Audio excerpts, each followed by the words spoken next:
ډېرې ښه خبرې وکړې.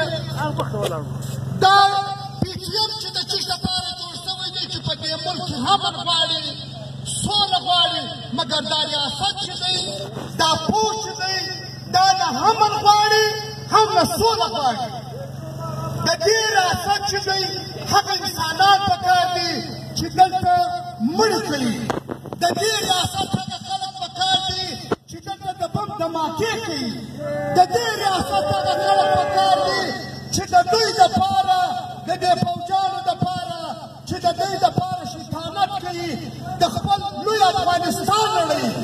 دوی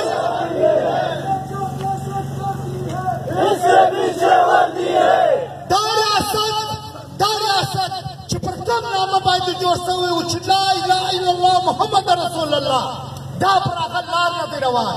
د دې ریاست څه اوس زیاته تمه ساتل دا د ښه دغه کار نه دی. دا خو نه سم ویلی دلته ډېر معزز خلک ناست دي، نو هغه به وایي چې دا یې څنګه خبره وکړه چې دا چې دی د بېوقوفو دغه کار دی. مګر دا ملک چې دی په دې کې هغه دا ریاست د هغه خلکو په لاس دی. دا ریاست چې د کومو خلکو په لاس دی، د کومو زورورو قوتو، هغه د رښتیا هم بېوقوفه دي. هغه یې په بېوقوفانه طریقه باندې چلوي. هغه یې په دا طریقه نه چلوي چې دلته دې سوله وي، دلته دې امن وي، دلته دې تعلیم وي، دلته دې روزونه وي، دلته دې روزګار وي. هغه یې د دې لپاره نه دی جوړ کړی. که دلته روزګار راشي، که دلته امن راشي، بیا به نو فوجي څوک مني؟ بیا به د ده امن د ده چې دی د امن معنی به څوک نه کوي؟ دی خو د امن معنی په دې کوي. په دې ملک کې چې افراط تفري د ده ګټه ده کې، په دې ملک کې چې امن راشي د ده ګټه نه ده. په دې کې په افراطفري کې د ده ګټه ده، په افراطفري کې د ده دې ګټه ده چې دوی چې دي په عربو روپیو د دې ملک څه یوړلې. دلته په دې ملک باندې دلته و پښتنو و بلوچانو ته داسې ورځ نشته چې موږ به خالي جنازې اخلو، یا به موږ پر دې سره راټوله کېږو چې زموږ وروڼه یې لکۍ، زموږ خویندې مه وژنئ، زموږ وروڼه مه وژنئ. دا له دې تېر دی. دا ډېر بې شرمه ریاست دی. دا په هېڅ هغه لاټوکې بوټ پاټوسې نه وي. دا هغه ریاست دی.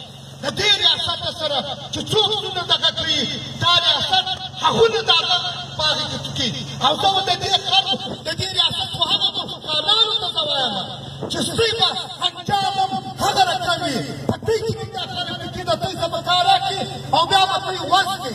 په دا خوشبیني کې مه کېږئ چې نن علي وزیر، نن الله ترین، نن راجه شیر، نن افغان، یا نن علي پښتون په جیل کې دی، یا زموږ دلته خویندې کرما بلوچ جالور داسې خویندې یا وروڼه قتل کېږي.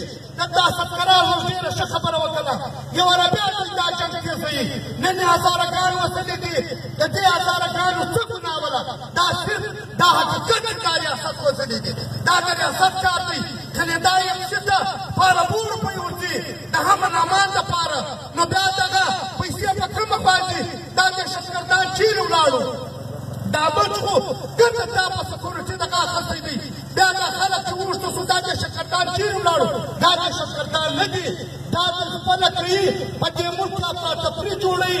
دا ملک یواره بیا لکه بنګلادیش چې دوی مات کړي، یواره بیا دا ملک دوی ماتوي. دوی نن د پښتنو حقوق هم نه تسلیموي، دوی پښتانه هم نه تسلیموي. د دا لپاره نه تسلیموي پښتانه، بنګالان هم دلته ډېرو د خپل حقوق آواز یې وکړي چې نن بنګال ته دوی څه جلا شو. دا رقم زموږ لپاره یوه لار ده چې موږ دا ملک آباده په دا طریقه، په دا طریقه چې کوم طریقه باندې چې دی غواړي، په دې طریقه موږ دوی نشو چلېدلی. کنې موږ دا نه وایو، موږ په ګټه زوی دا نه دي ویلي چې موږ دا ملک ماتوو. دا ملک دوی ماتوي.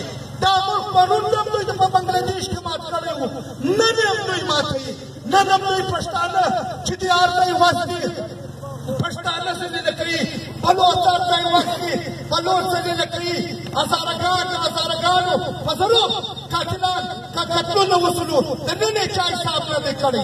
او دلته یو دوست بله خبره وکړه، دا یو حقیقت دی. پر عمران خان باندې هم په خپله افغانیت په ټي وي سټیشن چې کوم معامله باندې وشوله، نو عمران خان هم ګرفتاره کړي. نو بیا به دې ملک دی د دې ملک وزیر اعظم څنګه دی؟ څو افایاره پر ده باندې شته چې نن د علي وزیر او زموږ نور ملګري تا چې کېس بند کړي دي، نو بیا عمران خان ولې په دې کې نه بندېږي په دا چلنډو باندې پښتانه چې دي پښتانه په دې باندې تا ته سر کوي پښتانه سرلوړي پیدا شوي دي او سرلوړي به قبر نه دي د دوی سر د ننه چاته نه دی ټیټ شوی د پښتانه سر نه چاته ټیټېږي نیمه چاته ټیټوي دا چې دي دا د لوی افغانستان د خرابۍ کې د دې خلکو لاس دی دا د دې دی چې څه خرابیانې دي دا خلک کوي خلک ډېر ناست دي عزیزانو زړه مې غواړي چې ډېر ستړي واره بیا شکریا ادا کوم چې دا څه خلک چې راغلي دي دوی ته سلام وړاندې کوم ډېره مهرباني وسلام